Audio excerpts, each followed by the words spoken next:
আসসালামু আলাইকুম। এই কেকটি আমি কেন বানালাম এবং কার জন্য বানালাম, কী কারণে বানালাম সেসব কিছু আপনাদের সাথে শেয়ার করব।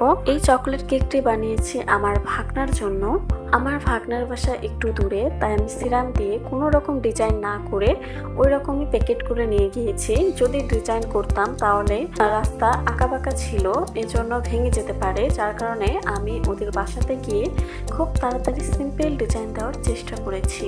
আমার ভাগিনা যে যে কালার দিয়ে ডেকোরেশন করতে বলেছে আমি ঠিক ওর মতন করেই ডেকোরেশন করেছি। তবে অনেক মানুষজন ছিল পাশে, যার কারণে আমি খুব একটা শেপ দিতে পারতেছিলাম না। আসলে কোনো কাজ করতে গেলে সেখানে যদি কিছু মানুষজন থাকে একটু হলেও হাত কাঁপে বা ডিজাইন হতে চায় না, এটা আমারও হয়।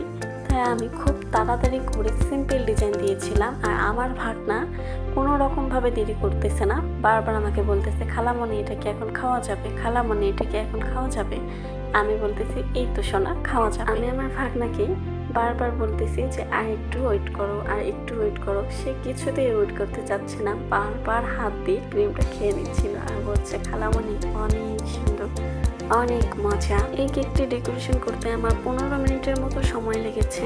এই কেকটি বাসার ছিল, তাই আমি অন্য কোনো ডেকোরেশন করি নাই, যেমন তেমন করে একটা ডেকোরেশন করেছি। যে আপুরা কেক অর্ডার করে ডিজাইন দিলে তাদের মনের মতো করে ডিজাইন দেওয়া হয়।